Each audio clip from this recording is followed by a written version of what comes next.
Good morning. We're exploring by bike.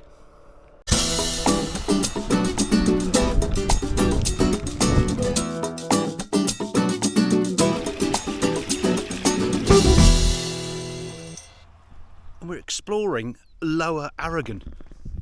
There's not a lot here, but I'm hoping we'll end up at the capital of Lower Aragon, Alcañiz.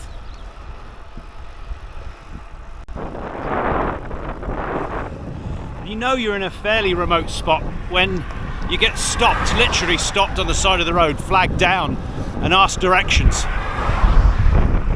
There's not a lot of people out here.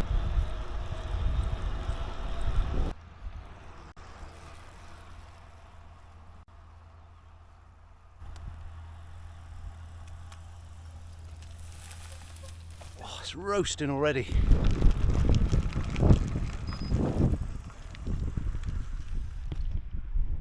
Now, I did want to show you this station building. It's the station of Castellserras, I think.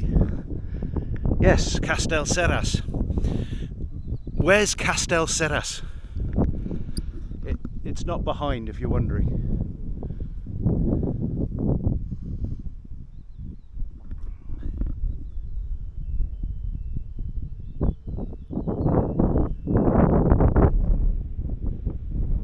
I mean, on the Via Verde, which we've done, it's a greenway. It's a disused railway line that they've converted as a bicycle track. There are quite a few of these, and it's because the railway line was so difficult to put in. Their stations ended up being literally miles away from the towns that they served. Now, the thing about this one, it's not even on the Via Verde. This was a branch line which was proposed by, well, we had another dictator here in Spain before Franco. His name was de Ribera. He wasn't here for very long. I think he had about 6 years. But he was a full-blown military dictator as well. And he dictated that this branch line be put in to connect Alcañiz with somewhere else. I'm not too sure where. It might be Teruel. Like I say, I'm not sure. Work started, work finished. They built that, and now there's only the facade left. But the rest of the railway line, the branch line, doesn't exist. Eek. Dictators, eh? Who'd have them? There's a hatch of what I think are flying ants right at the moment. It's disgusting. They keep flying into your face, down your shirt. But these swallows are making the most of it. So we're now about a kilometre from the station, and the town of Castellserras is in another 7 kilometres. That's 8 kilometres. That's quite a stroll if you want to catch a train. They probably had horse and cart. Well, if it had ever been commissioned, they probably would have had horse and carts. But you wouldn't fancy this on a hot summer day like we have today. It is quite desert-like, this bit of the ride. It does get greener as we head down into the valley of Guadalope. It's the Guadalope River. And I'm hoping that'll start soon because it might freshen things up a bit. But all this rock is just reflecting the heat. So, well, I've already moaned about it once, so I shouldn't do it again, but it's hot. It's really hot. Well, things up ahead are looking decidedly greener. So I suspect this is the valley of the Guadalope. Now, I'm expecting to see a lot of birds of prey today, and I've just seen a red kite, and there are quite a few red kites in this area. And for those of you from England, particularly the south of England and Wales, you'll know there's an awful lot of red kites thereabouts as well. Certainly around places like Reading there are hundreds and hundreds of red kites making the most of their ability to raid rubbish tips. But it's been a fantastic success story because the British red kites were had nearly died out, and a group of red kites from this area were reintroduced into mid-Spain, I think in the 80s, and they have bred, and it's a fantastically successful program. Unfortunately, the red kites in Spain are dying out, And so there's a reintroduction programme that's begun, and they're bringing the birds from mid-Wales back here. I think it's so fantastic, so rounded. There's a lovely old church on the left there, probably a hermitage. So we're exploring today, so we'll see if we can find a road up to it.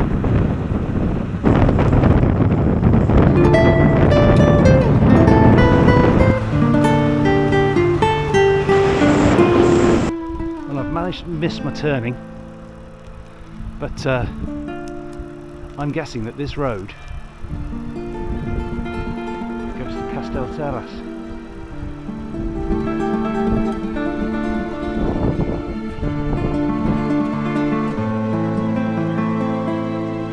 Bridge.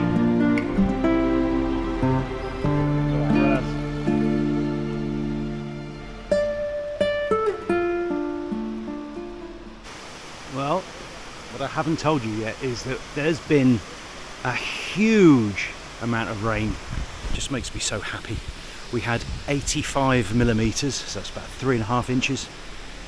Absolutely fantastic. And it looks like it fell here as well, because instead of it being virtually no water, there's some nice dirty runoff there.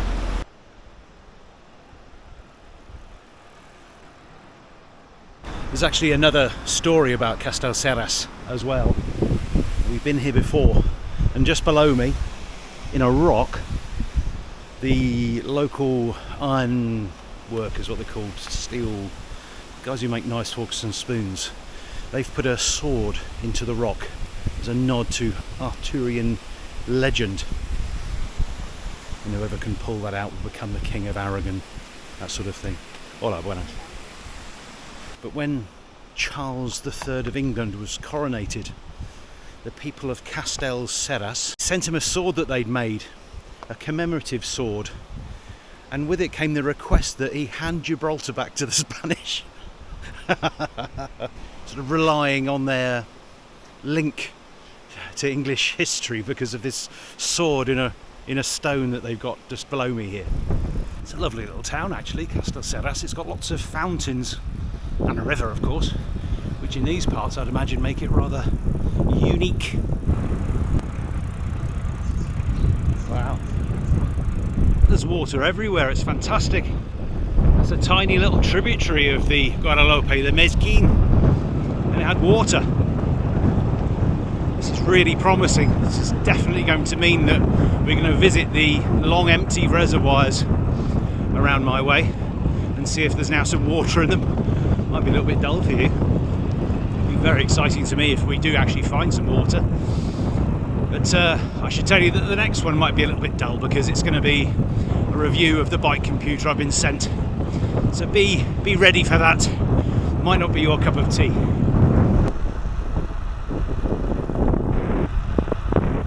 So to plan today's ride, all I did was I centered Google Maps on an area that I was interested in, which was Alcañiz, and I typed attractions into the little search bar and hit go, and it comes up, not surprisingly, with the attractions that are on that bit of the map that you're looking at.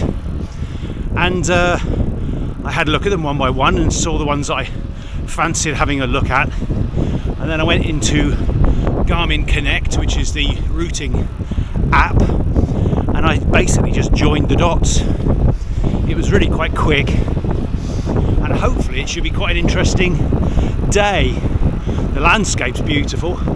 You never really know what you're going to get with that unless you spend a lot of time on Street View, which I do. But even this valley road, it's just nice. You can see it's quite windy as well. Wasn't forecast.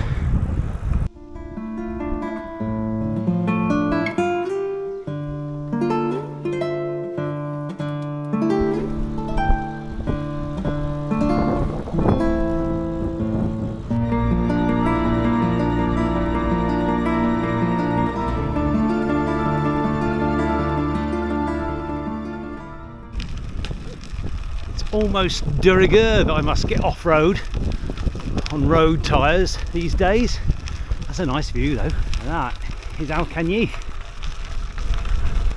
But we're not going there yet. We have a palace to look at.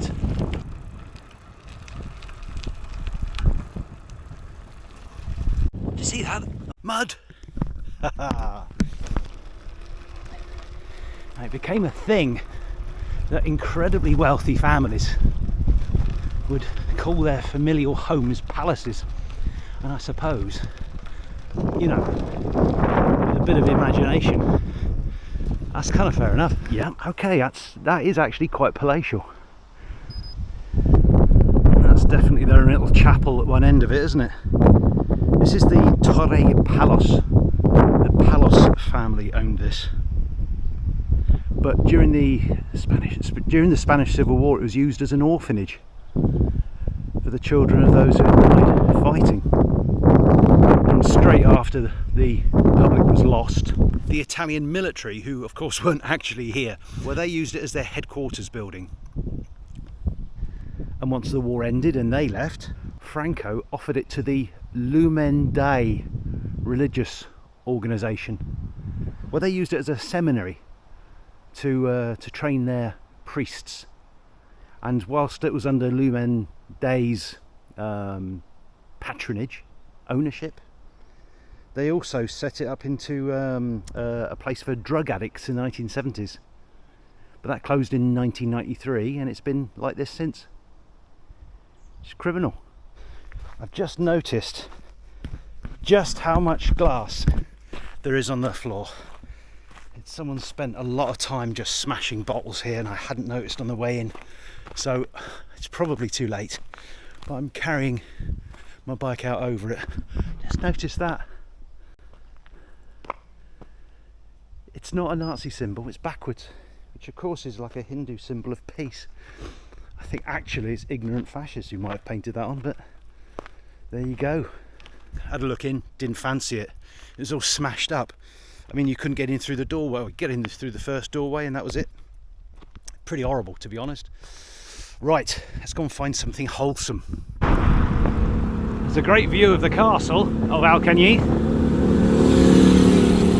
It's actually completely rebuilt. I don't quite remember when. I think it was in the 18th century. It's sort of, to me, in sort of a Moorish style. But what it is now, it's a hotel in the Parador chain, which is owned by the Spanish state. So Alcañiz was founded by the Moors. It didn't take it over from anyone else, it was theirs. The Al of Alcañiz is a bit of a hint. Most things beginning with Al are Moorish, at least around here. My mate Al, for example, is from Chewstoke. He's not Moorish. Hope you're doing well, Al. Cobbles. Paris Roubaix. That's a cracking view. There's a portal and the view over there too. Portal. Now, as you can probably tell from me hanging on with one hand, I've forgotten yet again. I've forgotten my chest mount.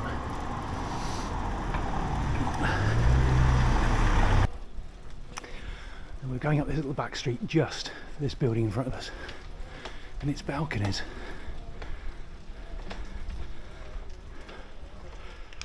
Wow. I thought they were just the ones on the front.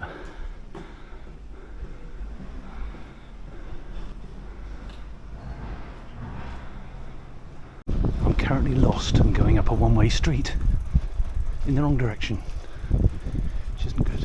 I'm full pedestrianised now.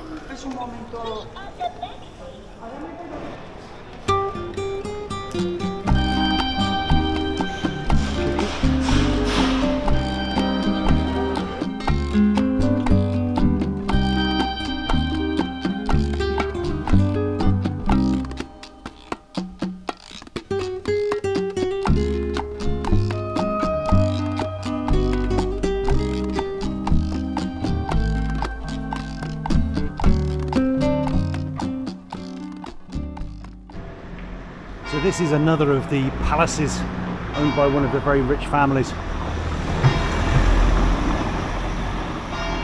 You see it's got a heraldic crest over the front gate. It's just the facade that's left. What's behind here now is municipal parking, which is a bit of a shame. But this family were excommunicated.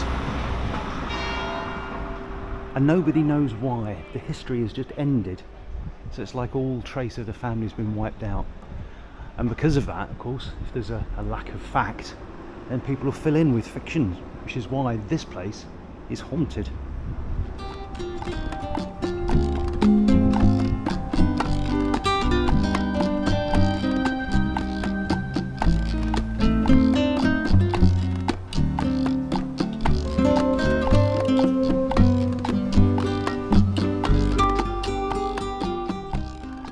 Seem to be doing a fantastic job of picking every one-way street in the entire place.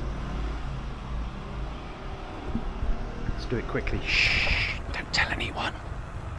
Not actually closed, but they've just got the road up for resurfacing. But I wanted to show you these watchtowers. There's 4 of them, there's one right behind us. Looks like it's asking to be ridden through. Let's pretend we didn't do this bit, hold on. And we're now up on the original fortifications of the town. And these watchtowers, and this is going to be a test for me one-handed. Oh, and he makes it. There's a nice park down there, which we're going to go and have a look at. There's something in the park. Oh, this one's got steps. Typical. Oh no, it hasn't, it's a ramp. Groovy.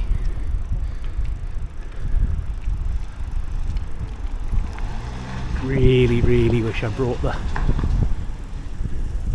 chest cam. Oh, that one smells of wee. They would all smell of wee in the UK. Hey Brian. And it might be fenced off, but that's just provocation to us explorers. It's a lovely covered bridge.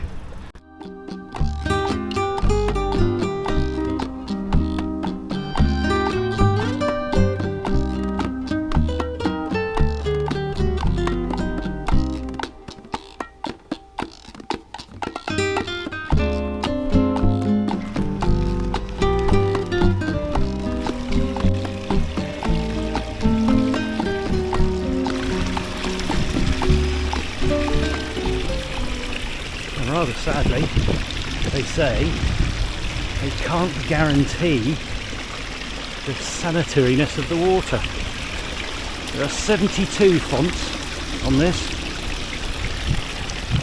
which is just showing off really. Wow, that's a lovely shot.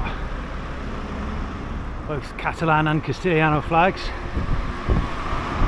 and that fabulous cathedral at the back. I couldn't see a way around this because all the roadworks have cut access to the ramps down to these gardens. Looks like some sort of wacky bridge. It's obviously still under construction or is being fixed, but someone's taken down the sign that says danger, and it is fairly dangerous, you would have to say. However, there's quite big holes. They are regular. I think it's so they could paint it. I think that's what they were doing. But we're here, this is a little bit disconcerting I must say. We're here because there's a beautiful, there's the river, the beautiful waterfall. Perhaps you can hear it. This is becoming more unsettling.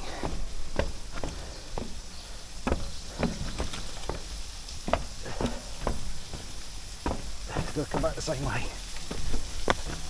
Beautiful waterfall. There it is. Just don't look what it comes out of. It's a drain. This is the Salto de Alcañiz, which is a bit tongue-in-cheek because it's a drain. Well, that was a really horrible gravel section. It was too deep for me to cycle through. But hopefully now we're just along the banks of the Guadalope and a pleasant little park. This should be our final stop of the day. Very, very lovely.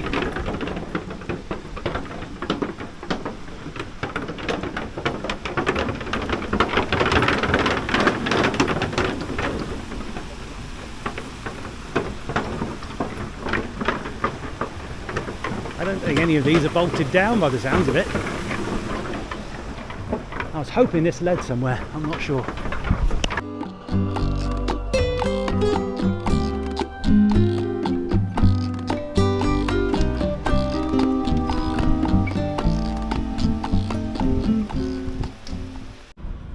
Just made it back to the car and found this. I didn't ride with my heart rate monitor today, I couldn't find it. And when I got back to the car, I took my helmet off and it dropped out. It's been in my helmet the whole way. And my helmet has holes. So how it made it is anyone's guess. Anyway, that is us done for the day. It is, as you can probably see, rather warm. So this is going to be the last ride of the Fat to Fit challenge. I'm looking forward to finding out how I've got on, and kind of not looking forward to it at the same time. But I've got to do this little review video first, and then we'll get on with how the challenge went in week 3. So until then, thanks for watching.